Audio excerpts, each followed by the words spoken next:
And then all of this week, we've been bringing you the findings from our This Morning Cosmetic Cowboys campaign, looking into the dangers of unregulated, non-surgical treatments. We surveyed 2,000 women as part of our exclusive research, and today we can reveal some of the most shocking findings yet. We found that less than a quarter of people don't know what's in the injectables they're having administered, and that nearly half of cosmetic procedures happen in non-clinical settings. Well, yesterday, we put our findings to the Health Secretary, Wes Streeting, who had this to say. It's really shocking. Because of the lack of regulation, we've basically got cosmetic cowboys that are basically, I'm not even going to use the word treating women, they are practising on women and causing serious catastrophic damage.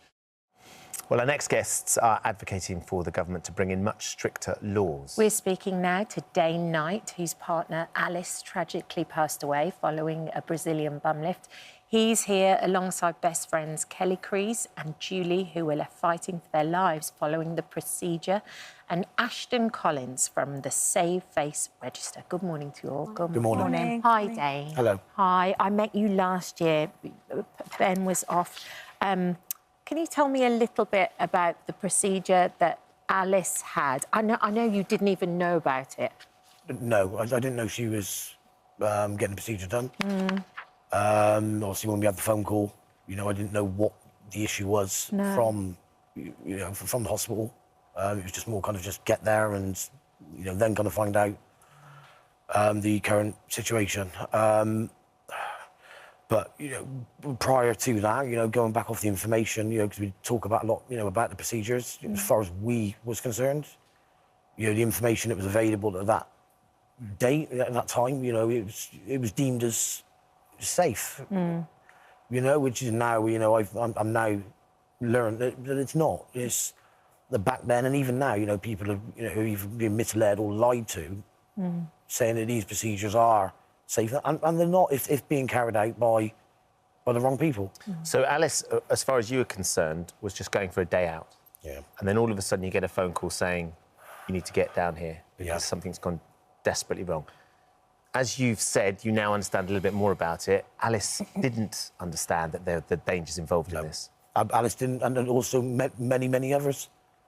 Around that time, even you just typed in that procedure on Google at that time, it was deemed as safe. Had you heard of it? Had she talked to you about the fact she thought that maybe this might be... It was discussed, it was looked into.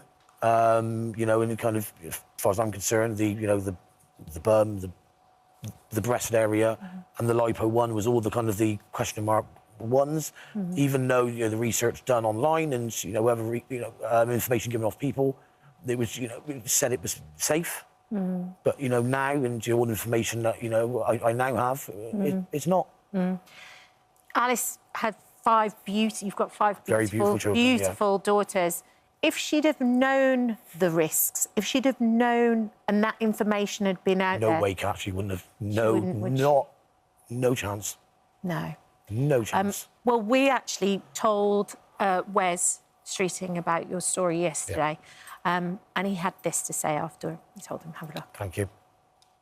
In the coming days and weeks, we're going to be setting out the regulations. Over the next week or so, you should hear from the government on what we're doing to clamp down on cosmetic cowboys here at home. When it comes to overseas, it's more complicated, but I am working with the team across government and also with other governments around the world to help try and clamp down on this, and we'll keep you posted. But the other thing I just wanted to say, I mean, just hearing Dane speaking there and the thought of 5 children being left behind because they've lost their mother in these circumstances, that motivates me to act. And I hope that for people watching as well, it's just that really the worst possible reminder. So hearing the Health Secretary acknowledge what you've been through and understanding that that's motivating him, he's telling us that we're going to find out in a few days exactly what the government has planned. Okay. How do you feel about that? From his words, that's comforting to know that they are taking this, from his words, seriously. I hope that they're going to follow through with this and, actually actions speak louder than words in the nicest, respectful way. Yeah. And that's what we want to see. We want to see action. We want to see action. Yeah. I know there's a lot of hoops and loops, they need to go through, but, something needs to be put in place sooner rather than later before this happens to another family. Kelly and Julie, it was a similar procedure that the two of you ended up experiencing, and unfortunately you're here to tell us about it now. But it nearly couldn't have been like that. Yeah. How did you find out about them, Kelly? We went on to Instagram. They had a post on there for BBL, non-surgical BBL. It was a good price. They had celebrities on there that had it done. So obviously straight away you think celebrities going there, they've got to be the best, or you know, they're reputable. Went and had the procedure done. I'm not allowed to mention who it was with, but I can say who did it, which was a gentleman called Ricky Sawyer. And within 48 hours of having the procedure done, I fell terribly poorly and ended up in hospital with sepsis. Yeah, it was a bit kind of touch and go at that point. Can you talk us through what happened, though? Because I think the two of you were together while you were being injected. Yeah, we went together, that's correct. And you were in the room? We weren't in the room when they were injecting. No. They wouldn't allow us to be in the room together. OK. Because they didn't want any filming or photographs, obviously. Yeah. Which we thought just... That's, And what was the procedure actually like? When I had the procedure done of the BBL, I fainted 3 times when I was having the procedure done. 3 times? Because he was trying to do it with me standing up, which now, obviously, finding out afterwards, that's not the way you do the procedure. And when you have the lidocaine put in, obviously, to numb you, straight away you're going to be a bit dizzy, or it affects people very differently. Right. So he was trying to get me to stand up to have it done and continued to do it. So, Kelly, you fainted once. Was that not enough of a warning to say, right, I think we should stop? This is something's not quite right here. He, at that point, he was explaining to me that sometimes the lidocaine, this is what happens, so you just need to give it a moment and it'll be fine. And then he was like, have you eaten? And I was like, yeah, I've eaten, it's fine. You sure you've eaten? Yeah, to try and push that I may have gone for this procedure and haven't eaten. It was like my blood sugar had dropped or something like that. And then at that point I was thinking, well, maybe it is, maybe I haven't eaten enough, or I haven't had enough sugar today, or anything like that. But you wanted the procedure so much that even though you fainted 3 times, you were still, you still didn't go, do you know what, maybe I should leave it here? Yeah, no, at that point I thought it was still safe, I'll still go ahead with it. Julie, were there any red flags for you? It was similar, really, to Kelly. He was very boastful when you got in, so he liked to tell you how many procedures he was doing that day. He was back-to-back. And the celebrities and things like that. Yeah, all about the celebrities, how many he's doing, how many he's doing per week. But it's difficult when you go... I mean, we're in our 40s, but when you go with your friends, you're kind of all excitable. Even though you're grown women, you're still almost like children when you get together. And we're getting all giddy and having it done, and it's advertised as no downtime. Right. You know, so you literally go in looking one way. You go in looking one way. Which is one of the things everybody always says. If it sounds too good to be true... It probably is. It probably is. When did it start going wrong for you, Julie? Mine was about, I'd say about 3 days. I just started to feel a little bit unwell, a little bit feverish. And at the site, it was getting really red, and sort of matter was coming out of it, like seeping out. So We've actually got... This is a little bit of a warning, because we've actually got some footage of the wound and actually what was seeping out of it. Just be aware, this is, if you're squeamish, do turn away, but this is a sort of a sign of how infected your wound got.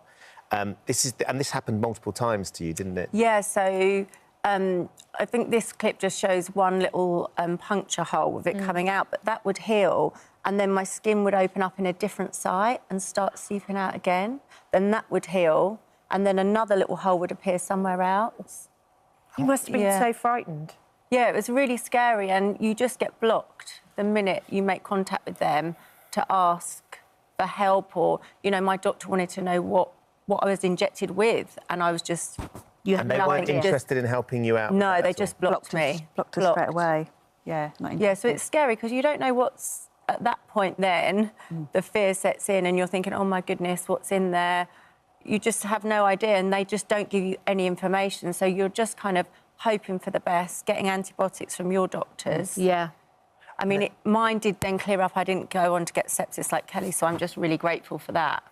But So mean, you're very ill, both very ill. Unfortunately, you're here today to talk about it. But there was other procedures as well, Kelly. I think you had filler injected into your breasts? I had, yes, I had the 2 lots. So I had the BBL done on 2 days prior, and then back 2 days after, I went back and had my breasts done.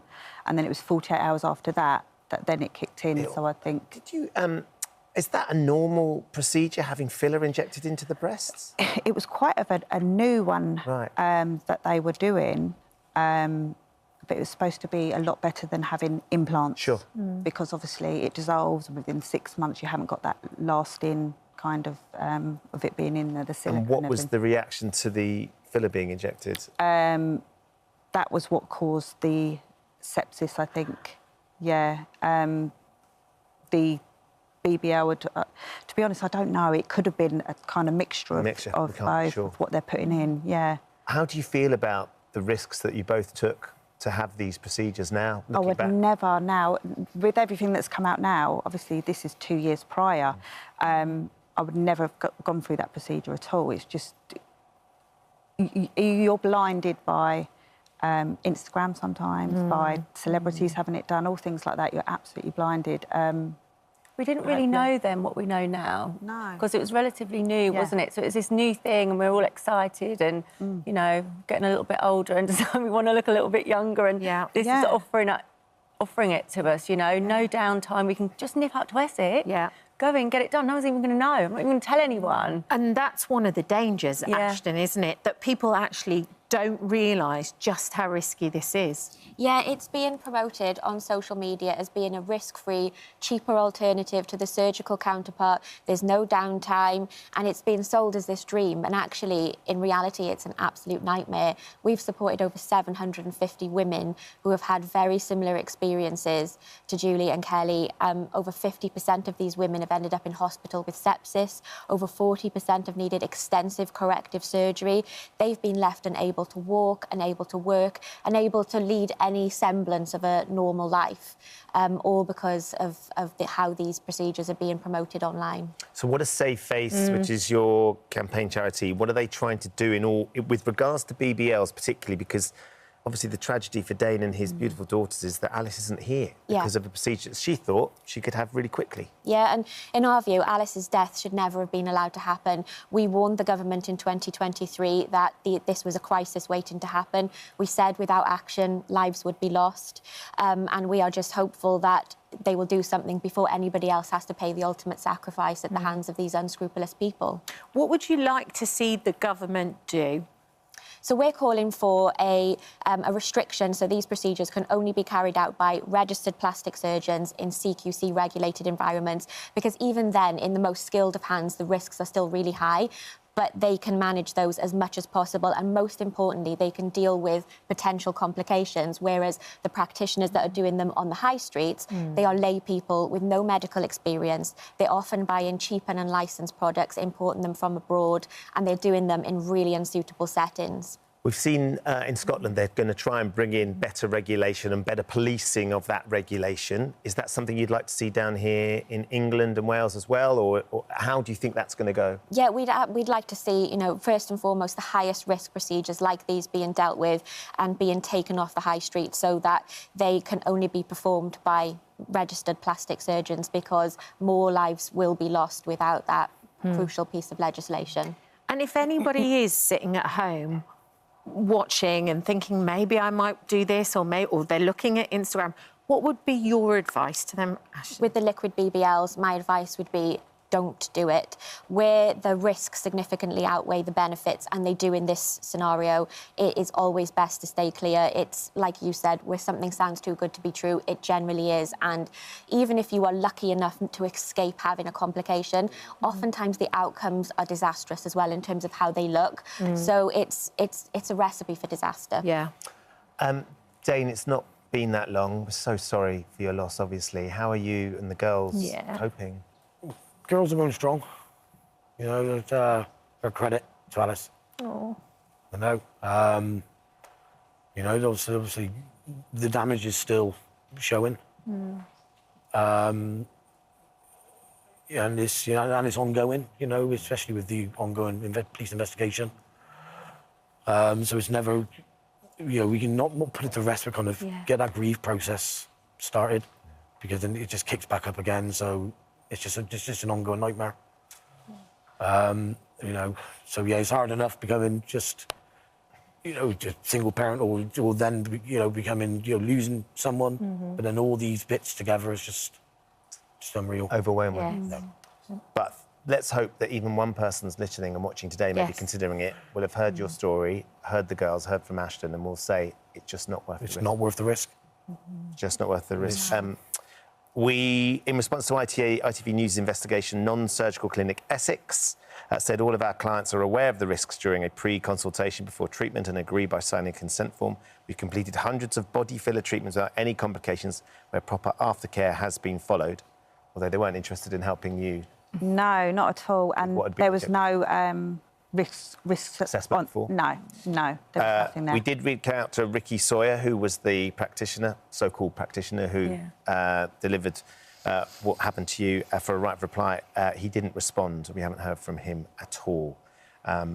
Thank you all for coming in. Thank you for so sharing much. your Thank experience. you. Yeah. I mean, it's graphic at times, and it's really, really brutal, but it's hugely important And as the well. more information that's out there, the better. Absolutely. Thank you, Ashton. Thank you. Oh, hello. Thank you for visiting our This Morning YouTube channel. We upload tons of new content every single day. So hit the subscribe button, like all the videos, and don't miss out. We'll see you in the morning. Joe joins us now alongside the Health Secretary, Wes Streeting. Good morning to you, chaps. Good morning. Nice to see you.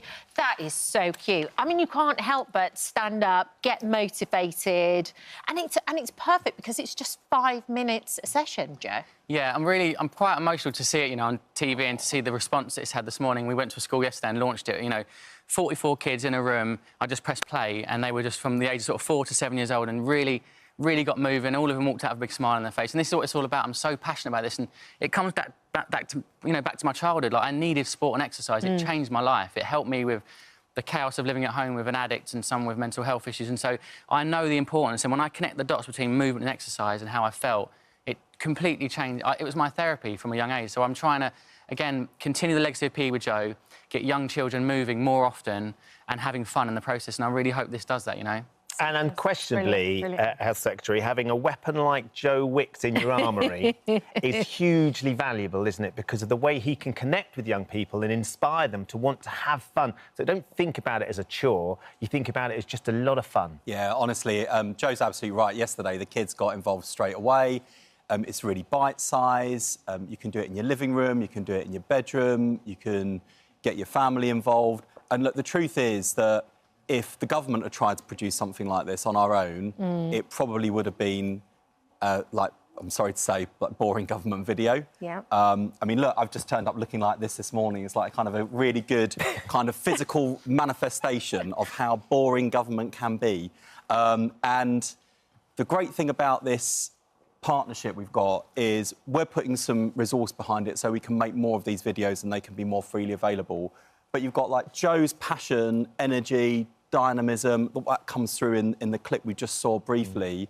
You've got, you know, the animators behind it who are absolutely amazing. Like, you see that through the images and some of the projects they've worked on before. Universal have come in to give it great music, and artists have kind of been falling over themselves to say, yeah, we want to be part of this. Because we've got 1 in 5 children leaving primary school with obesity.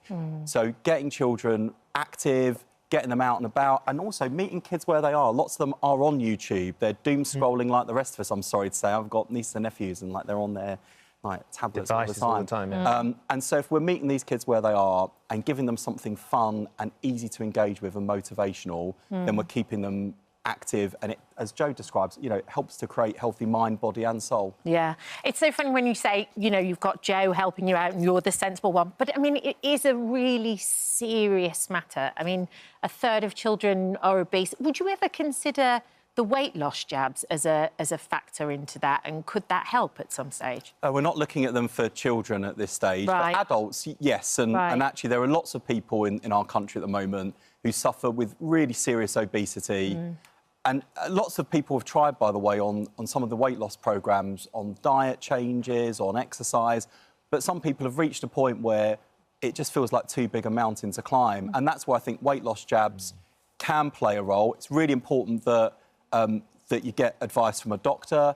it's really important that they're not just available to people who can afford to fork out what can sometimes be about £2,500 a year for these jabs.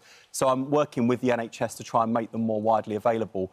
But for children, I think we can get this right first time if we do a whole range of things, like what Joe's doing, getting kids more fit and active, with schools, some of the work we're funding in schools on PE and games to make it fun and accessible. That's all going to make a difference. Acting on things like the targeting of junk food advertising at children and young people, that's going to make a difference. The work we're doing to make sure that school breakfast clubs, school meals are much more nutritious, that's going to make a difference. So all these things taken together, I think, are necessary to tackle what threatens to be a really serious obesity crisis for our country. It's costing the NHS about £10 billion a year. Yeah. Joe, your PE with Joe was such a massive hit during the lockdown because everybody was stuck at home and the kids were able to get involved. Have you noticed a sort of drifting away of children in terms of their fitness and what they're doing activity-wise? And what do you think the government needs to be doing more of to try and get kids engaged and trying to reverse some of the issues we've got with obesity? Yeah, look, I've obviously visited hundreds of schools, and my only dream is that I could visit every school. But when I realised I couldn't, that's when the animation idea came up. You know, it's scalable and it's accessible, it's free. It can be like 5 minutes at home with your kids or in between a lesson at school. And it's just like, it's just giving more children more opportunity to move. And, you know, we live in a world now where, you know, as a parent, like, I'm also addicted to my device. Like you said, like, we're addicted to our devices, so are kids. The algorithms are so sticky, you want to be on it. And it's like, how can I disrupt that passive viewing on screen time and make it an active thing? So you might do one workout with the kids and you might go, you know what, I feel great, I'm doing another one, and suddenly you've done 15 minutes of exercise. So although 5 minutes is like a bite-sized chunk, it could really be a catalyst for more exercise and more movement. But look, the food thing is that, you know, I'm working on a documentary at the moment around UPF, and that's a big challenge. My eyes are being open to something completely different. Ultra-processed foods and marketing and all that. So we need to have a talk about that another time. Yeah, but we should. Essentially, like, it's about education, it's about inspiration, it's about giving people resources, you know, and this is one of, you know, I'm really proud that I'm sitting here with you, Wes, because I would have done this anyway. I self-funded this. No one really wanted to invest in it. We self-funded the first 5 episodes, and I would have done this anyway. But the fact that you've given us the seal of approval and you're helping us get it in front of more people means you believe in it, and it's going to make an impact. This is money well spent, you know. This is an animation that actually is really going to create an impact, and I'm so happy that it's actually come to life. You know, it's been a long time, it's been a 2-year journey. And here we are. It's fantastic that you're doing it. As you pointed out, I think childhood obesity is costing the NHS £11 billion a year. There's huge issues that we've got. It would be remiss of us not to ask a couple of questions on some other stuff. So we've got the secretary here, if that's OK. We've been... I'll give Joe the difficult one. Yeah, Joe can take this. But we're talking about our campaign that we've been running for the last few days about cosmetic treatments. We've surveyed over 2,000 women, trying to understand what is happening in this really unregulated industry. Over 50% of the women said that they had to be referred to get some medical advice after they'd had some treatment. 15% ended up in hospital, needing hospital care after they had treatment. What the question everybody's asking is, how on earth have we got to the point where there is no regulation and these things are able to happen? Because this is, again, costing the NHS millions of pounds.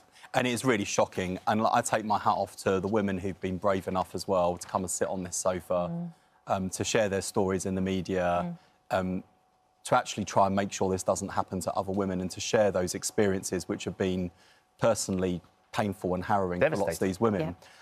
So you're right. I mean, because of the lack of regulation, we've basically got cosmetic cowboys that are basically, I would not even use the word treating women, they are practising on women and causing serious catastrophic damage. So we are going to act, and in the coming days and weeks, we're going to be setting out the regulations we're going to put in place to clamp down on this sort of practice here at home.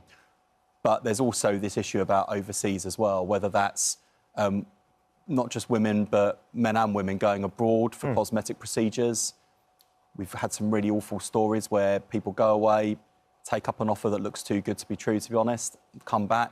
The NHS has to pick up the pieces, and those poor people are left picking up the pieces in terms of their lives. Got people importing cosmetics as well. So this is one of the things. So we had Kaylee on yesterday, who was injected with an anti-wrinkle treatment that had been imported from Korea, not licensed over here, eminently available on the internet, eminently available via this practitioner. I just want to play you a little clip of what she said on the show.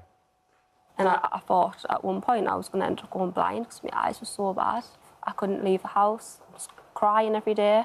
Could barely open my eyes. I could only see from the bottom of my eyes. Is the expectation it will recover? They said I've got to wait for my nerves to regenerate. I wish I'd never done it. It wasn't worth it. So she was driving her little boy to school. She got another baby in the back, driving, and all of a sudden had double vision. We need what is clearly apparent is, and you're saying in the coming weeks and months, regulation needs to come in, but it's urgent. It's really, really urgent. You know, so you'll see. I mean, you'll see in a matter of days the regulation we're going to take to clamp down on some of the misconduct here at home.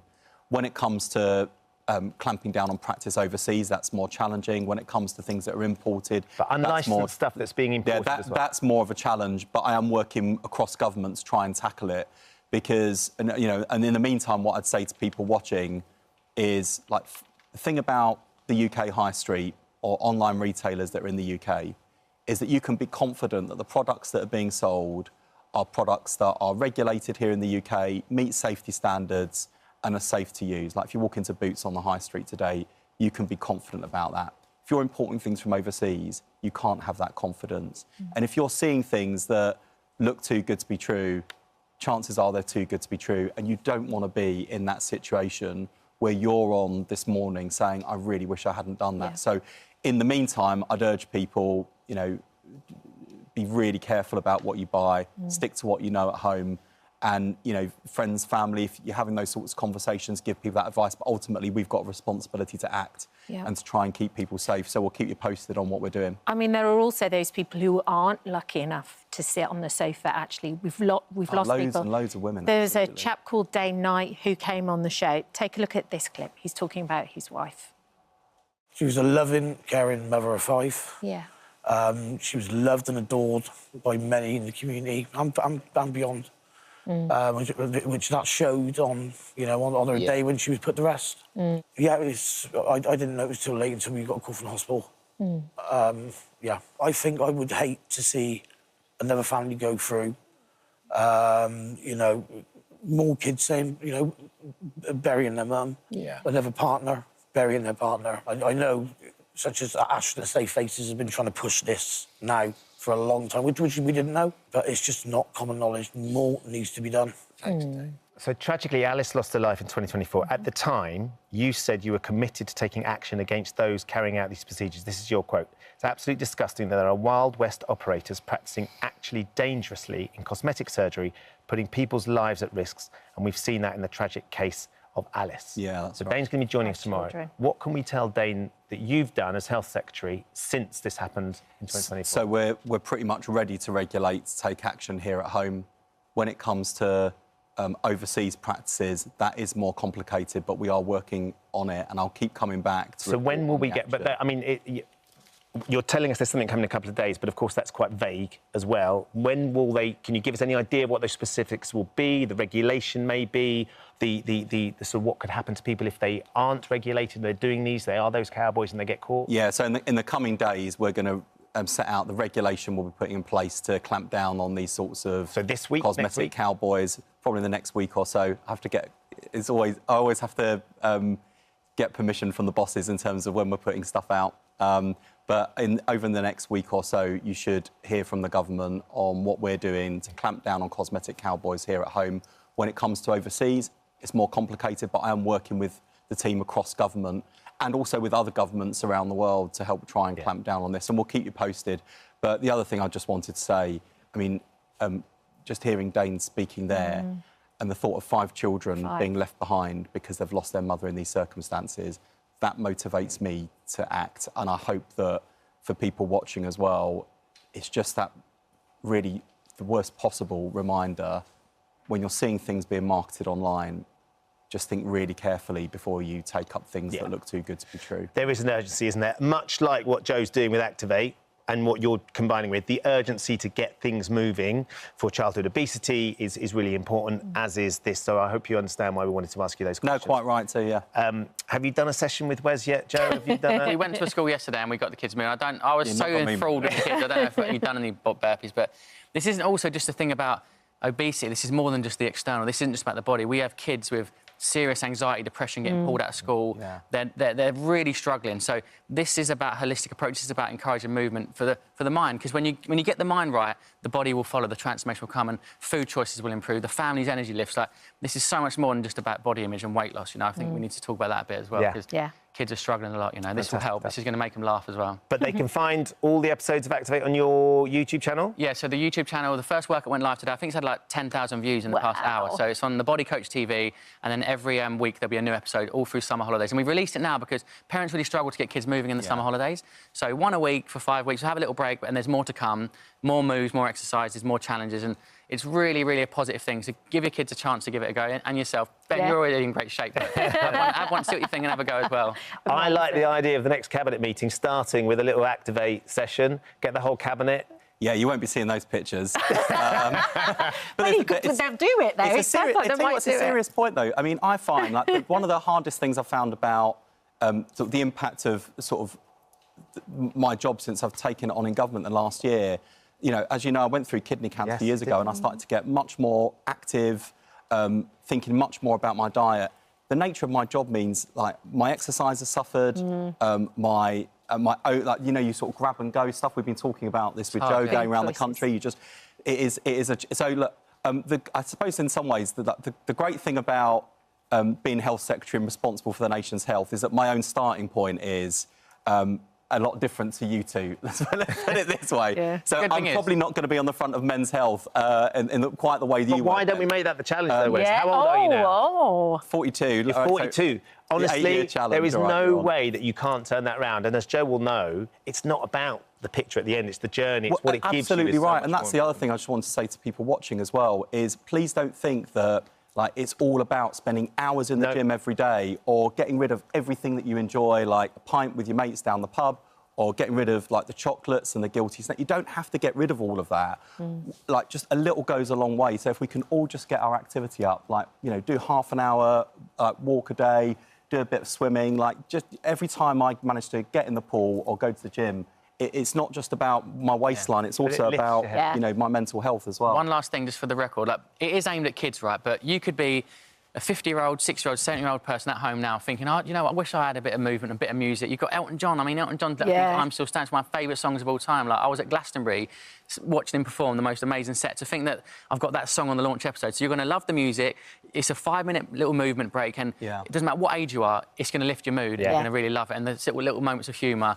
I'm so proud of it, and thanks for supporting it. And no, stuff. You should be, Joe. And honestly, if the government had tried to do this ourselves, it wouldn't be as good as this. And it's really important. If we're going to make a genuinely healthier nation, we've got to swing in behind the people that are doing the good stuff and pulling in behind people as the government. And that's exactly what we've done here. And this is what gives me hope that we can actually tackle the obesity crisis, make our country healthier. It's about a team effort that involves government working, people like Joe, business, civil society, and all of us as individuals doing that little bit day by day, step by step. Absolutely. I've just had a message from the editor of Men's Health saying you're on 8 years' time. West Street front cover. Joe will help you. You stitched me right. Joe will help you. The office is going to love the wait till I get back. It's like everyone else's day. It's just for everyone watching, right? It's about breaking it down. Just last thing I want to say. Keep it simple. It's in the day, right? Don't think about tomorrow. It's like it's one workout at a time, one meal at a time, one food choice at a time.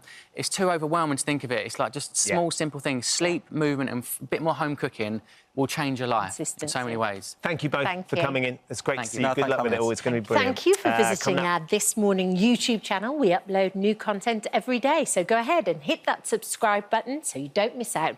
And we'll see you in the morning.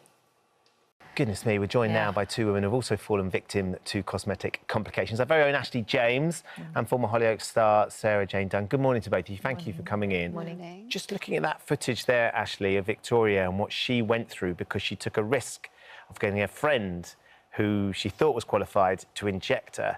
It's terrifying for me. Both of you have been through a similar scenario. We'll come on to the details of it. What did you make of the research that we found, these statistics, Ashley? Do you know what? I find it not very surprising. So even the fact that 1 in 4 women or people wouldn't think to check if the practitioner is qualified, why would you think to check? In the same way that if I go to the dentist, I don't think to be like, by the way, are you qualified to do this? You sort of just assume. Well, no, but a dentist trains for 4 or 5 years. They go through medical school, so you understand there's been a lot of exams and physiology that's been passed. I do understand that, but my point is that until I got involved in this campaign, I actually assumed, especially because it's like, you know, in the UK, loads of this stuff happens in, like, shops. I counted about 17 on my way in this morning. So you sort of assume that if somebody is doing injectables, that they have been trained to a level that is of UK standard. And obviously the issue is, what is the UK standard? But until getting involved in this, I actually wouldn't really have thought to check, because you think, you know, why would you need to? And you're similar, Sarah. Yeah, the same. So my experience was about 8 years ago, and same as you, Ashley. I assumed, I didn't realise at that time, and I didn't realise until I'd had this procedure, and even until years later when I spoke to actual doctors, medical professionals, about what I'd had done and what had gone wrong, that it was a completely unregulated industry, and that basically anyone can get hold of this stuff. And like on the footage, you're saying, you know, people are self-administering these products at home. Yeah, and you worked in the clinic, and there was somebody that gave you lip filler. Yeah, so mine was lip filler. I worked in a beauty salon at the time, so I'd had my little boy. I was in between acting jobs, and my little boy, I think, was probably about 6-7 months old, and a practitioner came in to do injectables, had nobody booked in, and offered me and the girls at the clinic, does anyone want a treatment? Yes. And naively, probably I was in quite a vulnerable place, having just had a child, and, you know, you don't really feel like yourself, you want a little bit of a glow-up. So I was like, yeah, great. I mean, this guy obviously knows what he's doing. Yeah. Well, it felt like a safe environment too. Yeah. You were there, right? You worked there. Absolutely. But now looking back, you know, there was no pre-consultation, there were no patch tests, there was nothing. I didn't have to fill in any forms. I had the treatment done, and immediately, as having the treatment done, I realised, or I knew that something wasn't right. It was painful, it was uncomfortable. I could feel sort of the filler going in. I could feel that something wasn't right, and immediately after... Is that you there in that picture? That is me, yeah. That was immediately after. So I sent the pictures to a doctor that I'd been to previously. So the thing is, I'd had filler before. Right, so you knew what it was supposed to feel like. Yeah. And then it was painful, it was bruised, it was lumpy, it was swollen after, and I was embarrassed. There's then that sense of... Bit of shame. You feel shamed, yeah. I didn't even tell my husband. Obviously, he knew. But I went home, and I remember sitting, having dinner, sort of feeling really uncomfortable. I didn't tell my parents. No. And it wasn't until I had corrective treatment. So I ended up having the filler dissolved a few years later and having it redone by a doctor once I knew what to look for, exactly. But like you were saying, if you don't know what to look for, where do you even start? And it sounds like, as well, Ashley, to be fair to Sarah, like you were saying, she was in a beauty clinic. She was in a place where people come for these sorts of procedures and other sorts of treatments. Talk us through what you've been through. Yeah, so I do get Botox for aesthetic reasons, or anti-wrinkle injections. There's lots of different ones. I'm not sure which I had, but I get it for aesthetic reasons, but I also get it for jaw grinding. I do as well, this side. So I get, it's called like the masseter injection, and so it goes into your jaw, and I did it a few months ago. It lasts a bit longer than other areas, I think, because the muscle's so thick there. And but that stops you grinding your teeth at night. Stops you from grinding your teeth. Okay. Yeah. And basically, after about 2 days of getting it done, I realised that I couldn't smile. My face was completely paralysed, and it's actually only just worn off, so I can smile again, yay. But that was me. That was me trying to smile. And obviously, again, like you say, of like the shame and embarrassment, because I think whether you do it for reasons like grinding or whether you do it for aesthetics, when something does go wrong, it does feel really embarrassing, because I feel like there is this sort of like undeniable pressure with anti-aging. The messaging is everywhere, and you know, I would always say when I was younger, I'm going to grow old gracefully, whatever that means. But now I really support people's choice to decide, because I think the pressure is unbearable. We're all consuming so many different images of people online. When I came into the industry, it was kind of at the beginning of Instagram taking off, and I was being offered all these different injectables all the time for free. Same. And I still worry, actually, for people that come on to like a lot of like reality shows who come out with these huge platforms, because the problem is they also come out to a lot of criticism. You know, there is always like commentary about the way you look. So whether someone's commenting on the size of your lips or, you know, whatever it is, people are then like, oh, they're saying this about me, this person's offering me these injectables. But for me, I started because the messaging around me was like, the earlier you get it done, it's preventative. It's like, you know, they call it like this baby. It's like almost feels like it's this harmless thing. And I always say now, like, I feel like I'm in a bit of a trap because I actually don't love getting these injectables and I feel really conflicted with it. I don't necessarily like the way I look after it. And obviously in this case, I couldn't smile. So it really impacts me. But then I also feel like since I started, I'm a bit trapped in it because I don't like how I look without it now that it's worn off. And do you know that the film with Demi Moore, Substance, it does feel a little bit like that the more you focus on something, almost like the worse it becomes. There is an irony, though, isn't there? I think you've said this, actually, that these things that are supposed to make you feel better and feel happier had the exact opposite, and you couldn't even smile. Yeah, well, I said the irony wasn't lost on me, that I get Botox, anti-wrinkle injections, whatever it may be, to feel happier, and I loved my smile and I lost my ability to smile. Yeah. So what are the current regulations at the moment? Because clearly they don't seem to be far-reaching enough in any way, shape or form. Yeah, so in Scotland, they actually have announced that they are bringing in better regulations. So there is going to be licensing both for practitioners but also premises. Because if you think about it, with premises, it's about insurance, hygiene, but actually in England and Wales, there is still quite varied regulations because it very much depends on the council. There's no UK-backed scheme at the moment, so there are no licences necessary. It just does seem extraordinary, doesn't it? I mean, Sarah, interestingly, you grew up as an actress in a world when you were a teenager and magazines were a lot more ruthless about how girls looked, particularly girls. They would pick on men and male, but it wasn't as much as the girls. That sort of shifted a bit, I think. But the access, as Ashley was saying, is that people can get to you now because of the advent of Instagram, the advent of online. You make a very good living from being able to do that and share that online. How are you navigating that and the need that you feel to portray yourself and to maintain your ageing, whether it's gracefully or anti-ageing or whatever you're doing? How do you manage and navigate that? I think now, as a woman in my 40s, I am much more... like, everything that I do is now just for me. I enjoy getting anti-wrinkle injections and the lip filler because it makes me feel better. I don't do it for anyone else. I get it done like I would get my hair done. You know, if I feel like I need my hair doing, I'll go and get my colour and my cut done. If it's a year and I've not had my anti-wrinkle injections, I'll go and get them done. It just makes me feel nicer. But saying that, when I started getting them done late 20s, early 30s, it definitely was a different reason. I definitely did feel pressure to look a certain way. You know, I'm about to turn 30, or I'm getting to that point where, as a woman, I'm no longer valid unless I look younger. So it definitely did start from that place. And what worries me is now, with the online community, is that young girls are getting these things done. They don't need them. They may never need them or want them. It's never going to be a need.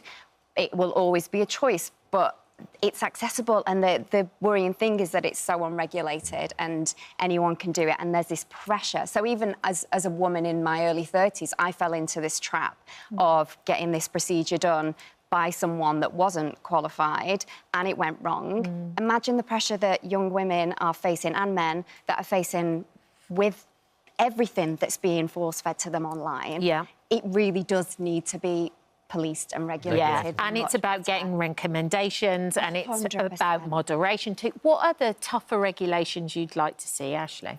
So there's an amazing government-approved register of doctors, nurses and dentists called Save Face. So they are calling for tougher government legislation for non-surgical cosmetic treatments. Yeah. So obviously they want a dedicated task force to ensure that existing laws are effectively enforced and that these high-risk procedures are banned on the high street, because when you think about it, you know, you need licensing for so many different things, so why not this? And like I said earlier, I would just always assume that if someone is promoting anti-wrinkle injectables, especially, you know, lots of people, you see them promoting them online, you would just automatically assume that they are registered. So they are calling on government legislation. It's an extraordinary risk to take, isn't it? To be able to go to someone that you don't know the background of, and you don't know what they're injecting you, but also for the person that's doing it to take that risk, knowing that they could cause the damage that we had because to they don't Kaylee, understand the biology and where the muscle groups are. terrifying. Yeah, it is. It really is. Thank you for coming on the show, ladies, and for chatting about it. Yeah, definitely interesting. Oh, hello. Yeah, thank you for visiting our This Morning YouTube channel. We upload tons of new content every single day. So hit the subscribe button, like all the videos, and don't miss out. We'll see you in the morning. At the most important point this Monday morning, highlighting the dangers of unregulated cosmetic treatment. Yeah, every day, thousands of tweakments like anti-wrinkle jabs and filler are carried out across the UK. But in shocking new research commissioned for This Morning, we can reveal that half of all women who've had non-surgical procedures have later needed medical help. Yeah, so in just a moment, we're going to be hearing from 3 women who are bravely breaking their silence about the life-threatening trauma they experienced as we launch our new This Morning campaign to tackle cosmetic cowboys. Botox, filler, facial threads and Brazilian bum lifts. These non-surgical cosmetic procedures promise instant results without going under the knife. And business is booming. So I've had Botox here, here and here. I've had fillers in my lips before. I've had some Botox done and collagen as well. I've had Botox here, my frown lines, in my nose, and I've had lip filler. I've had just my lips done and my top of my lip to lip flip. The UK's non-surgical cosmetic market is now worth over £3 billion. Walk down any high street and there's an aesthetics clinic on every corner. But behind the plump lips and flawless skin, a different story is emerging. At This Morning, we surveyed 2,000 women who all had non-surgical cosmetic procedures. Our exclusive results show that half of the women say they've had to seek medical assistance after having a procedure. And shockingly, 15% have ended up in hospital. Respondents also told us that half of aesthetic procedures were not carried out by someone medically qualified. So are these treatments really as low risk as they claim? And who will hold these cosmetic cowboys to account? Well, as we launch our new campaign, we're joined in the studio by 3 women who know just how risky the treatments can be. Yeah, Nicola, Lindsay and Kaylee were all hospitalised after being injected with what they thought was Botox. They join us now to bravely share their stories alongside Dr Zoe. And Dr Zoe, the findings of this survey are really actually quite shocking. The age ranges and also the number of people that have required treatment. Yeah, I was actually really shocked. So we surveyed 2,000 people who've had these non-surgical cosmetic procedures, and we found that half of women who've had them required medical assistance following their treatment. 15% had to attend hospital or an A&E or urgent care department. Half of these procedures actually took place in non-clinical settings, so people's homes, living rooms, kitchens, and respondents said they believe half of these aesthetic procedures were not carried out by somebody medically qualified. So I think I was aware that a lot of this was going on, but not to this extent. 50% of people required medical assistance. That really surprised me. Extraordinary, isn't it? Well, 3 women who all required medical assistance are joining us on the sofa. Thank you all for coming in and being brave enough to share your stories. Nicola and Lindsay, you both went to the same practitioner, is that right? Yeah, we did. Did you have any expectation that the treatment that you'd had gone wrong in any way initially? No, it was stronger. So it sort of... It worked straight away. It worked straight away. So you could feel whatever you'd been injected with had already frozen the parts of your... Within hours, like, fully frozen. What was the setting in which you had it done? Mine was my home. So the practitioner came to your home? Yes. Mine was at her home. And that was at her home? Yeah. Can I ask you a question? Did you find this person from somewhere, or did you get recommendations? I got recommended. And the person who recommended you, what did they say? She just said she was really good. Right. And it was good Botox. She'd been before, but... OK. Kaylee, you went to a different place. Yeah. Where did you go to? I went to a salon. A salon. And whereabouts was it? Was it in a hair salon? Yeah. And had you been recommended? It was my 4th time going to her. So that she'd already worked on you and given you... And you'd had no issues previously? No, I'd always been fine. I thought I was going to be OK this time. OK. Clearly that wasn't the case. No. And when she injected you, did anything feel different this time to you? This time, I felt like she was rushing. I felt like she was stabbing us in the head with the needle. She was really rough and my eyes was watering loads of it. Okay. Right. So it certainly felt a bit more vigorous. Yeah. Nicola, when did you realise something was wrong? Mine was by the weekend. I'd had it on the Wednesday, and by the Sunday, I started to feel unwell. And what were the symptoms you were experiencing? Exhaustion, drooping eye, food starting to get stuck in my throat. So you couldn't swallow? Frightening. It is. Lindsay, what about you? When did you first start to feel symptoms? And did you automatically go to, I think it's to do with the injections I've had? Absolutely not. Right. No, I got mine on the Sunday, and by the Thursday it was headaches, but I thought we'd had a viral in the family because a couple of the other kids had it. And then it was just getting worse and worse and worse over the days. I got to the doctors on the Monday, and then by then it was me breathing on the Wednesday. I was like gasping for breath. I couldn't swallow. My eyes was drooping. I was exhausted. The energy levels was just horrific. But you still didn't expect? Still didn't expect. It was the injections Still that you'd didn't had. expect. No, they just put it down to sinusitis, virals, but nobody knew about it. And then, Kaylee, you were driving your son. Yeah, I was driving my son to a new school, and I had my baby in the car as well. Yeah. And double vision just hit us. There was a bus in front of us, and there was just two buses side by side. I was trying to rub my eyes, I put the window down.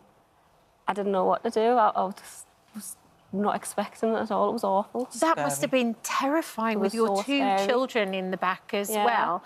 And did you have any other symptoms too? I started off with the double vision. Yeah. Then I started off with really bad vertigo. I felt really dizzy. Then I couldn't open my eye. And I thought at one point I was going to end up going blind because my eyes were so bad. God, must have been terrifying. Really terrifying. Really, really scary. So you went to hospital. What happened when you got to hospital? When I went to the hospital, they didn't know what was the matter with us. So I went for a CT scan. I come back all right. Then they thought it might have been meningitis. So then I ended up getting treated with antibiotics and things for that. Then after that, they come round and the doctor come to see us and he said, it looks like a ptosis. So he just thought it was like eyelid drooping, where he could have just injected in the wrong muscle. So they were aware of the injections you'd had. They just thought it had gone into the muscle rather than into the part of the face that it should have gone into. Yeah, I'd told them I'd had the Botox. Yeah. And they just said that they thought it was just the eyelid drooping. But I did have really bad symptoms, and I was thinking, is this what a ptosis would do? Give me the symptoms. But I didn't know what to do, so they just sent us home. And I just went home hoping that I would get better, but I was just getting worse as the week went on. And so then when did you decide to go back to the hospital?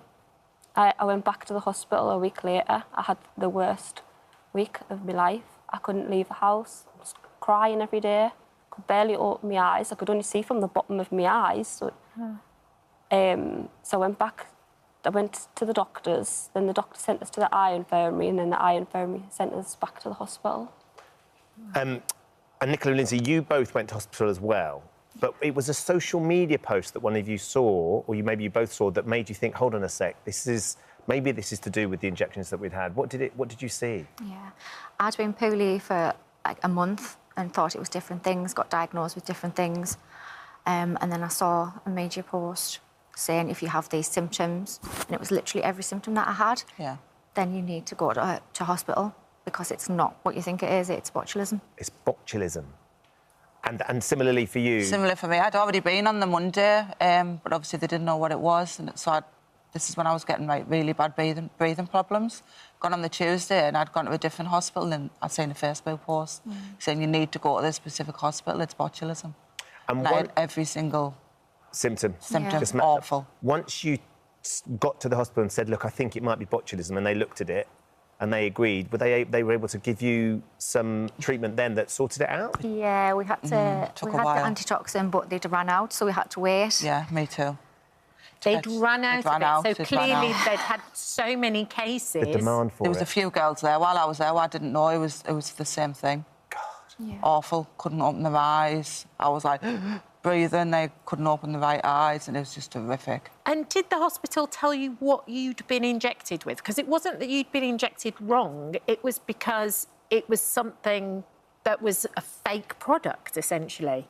No. They didn't really tell us anything, did they? I don't think they know a lot about it, if I'm honest with you. They didn't really have the answers. It's rare, isn't it? It's very rare. Zoe, it's extraordinary hearing the girls talk about it, not least because as Lindsay's saying, like, she's in A&E and she can see lots of other girls. Yeah. They couldn't get the antitoxin because they'd run out, because there'd been a run on the antitoxin. It's extraordinary. Well, as doctors, it's something, a case of botulism is something that we expect to see once in our medical career, if ever. People Can you might have explain what heard botulism is? Yeah, people might have heard of it. You know, when your mum said, don't get the dented cans in the supermarket because you could get botulism. And that's because there's a type of bacteria called Clostridium botulinum that produces this toxin, botulinum toxin. Now, you can ingest it and get botulism. Now, that's how we used to think it was very, very rare. But because this toxin has now been used in these injections, and these injections have lots of uses medically, they can be used to treat overactive bladder, tics, migraines, excessive sweating, but they can also be used cosmetically to paralyse the muscles of the face that cause wrinkles. When they're used properly by a trained medic, in a clinical setting with a proper regulated licensed product, the risk of getting botulism is extremely rare, almost unheard of. But, you know, now it's unregulated. So anybody, essentially, can get their hands on fake products. We've got one here.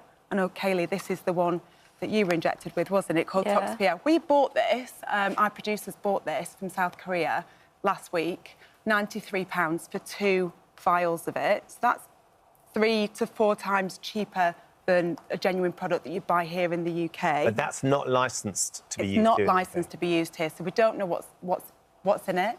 But look how easy it was for us to get it. We could get hold of it.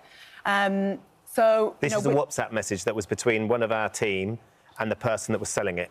And it's just really, really... we can't quite read that, too far away from us, but it's just this really simple WhatsApp really easy. message. It came in a few days, £93 for the product, including postage and packing. So once you've got people out there who, in an unregulated way, are able to get hold of these counterfeit products and offer these treatments really, really cheap, it's dangerous. And we've seen this huge surge in cases of botulism, which should not happen. Combination of people perhaps using improper technique in an incorrect setting, using an unregulated product. And we're seeing this surge in cases, which is just so worrying and upsetting because, you know, we live in a world now where this is really common. I'm so proud of these 3 ladies for coming and sharing their experiences and warning us of the dangers. So what should people be looking out for? Because obviously you're not going to stop people wanting the treatments. No. But what should people be looking for? What research should they be doing? Well, some red flags are, if this is cheap, if you're getting Botox for less than £150, that's a red flag. Ideally, you should be having this done by somebody who is a doctor, a nurse, a dentist. These treatments, these drugs have to be prescribed. So you absolutely need to ask the person doing it, who is the prescriber, because the prescriber actually has responsibility for you if anything goes wrong. We do have people who are trained and supervised by prescribers to deliver them, beauticians, etc. So that's not completely outward, but you need to know who's prescribed it. Have a look at the product, ask questions. What is the product? Can I see it? You can compare it then to what we know are the regulated. There are only 4 or 5 different brands of botulinum toxin, of one of which is Botox, that are regulated and licensed in the UK. So if it's anything else, such as Toxpia, stay clear of it. And I think, you know, you should be having a face-to-face consultation with the prescriber. They should be telling you of the risks. They should be answering any questions that you have. They should be taking a full medical history, taking photographs, doing a consent form. If any of that isn't happening, then it's a red flag.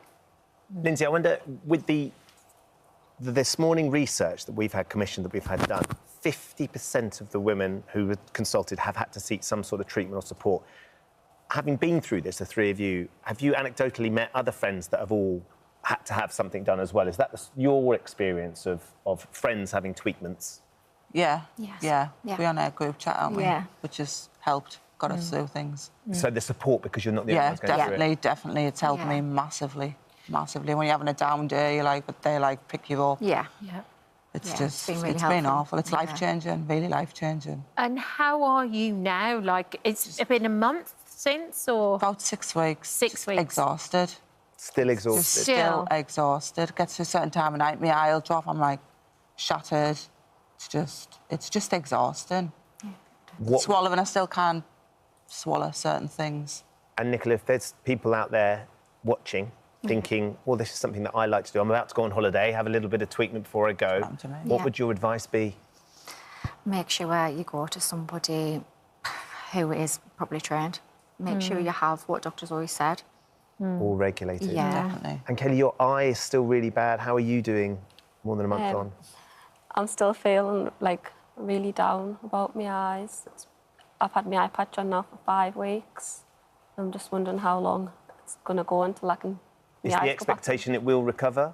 They said I've got to wait for my nerves to regenerate, so I'm hoping that it does soon. And how do you feel about what it was you did and the risk that you took now? I just feel like I wish I'd never done it. It wasn't worth it. I'd rather have my eyesight and how I was than some lines in my face. Goodness me. Well, look, thank you for coming in. I mean, the research that we've had commissioned, Zoe, is just extraordinary, isn't it? And it's a really timely reminder from the girls that actually the risk that you take if you don't take the precautions just aren't worth it. And if it is cheap, it's probably no good. It's risky. And there's more from this research as well, which we're going to be sharing through the week. Yeah. Excellent. Thank you. Thank you. For coming in. Thank you so much. And we wish you all the best with your recovery as well. Fingers crossed. Yeah. Thank you. You get better soon. As Zoe said, we're going to be continuing our investigation into cosmetic cowboys on tomorrow's show. One of our This Morning family will be sharing their own terrifying experience. And if you've sadly had a bad experience after a non-surgical cosmetic treatment and want to share your story, please do get in touch with us. You can email us at thismorning@itv.com. Oh, hello. Thank you for visiting our This Morning YouTube channel. We upload tons of new content every single day. So hit the subscribe button, like all the videos, and don't miss out. We'll see you in the morning.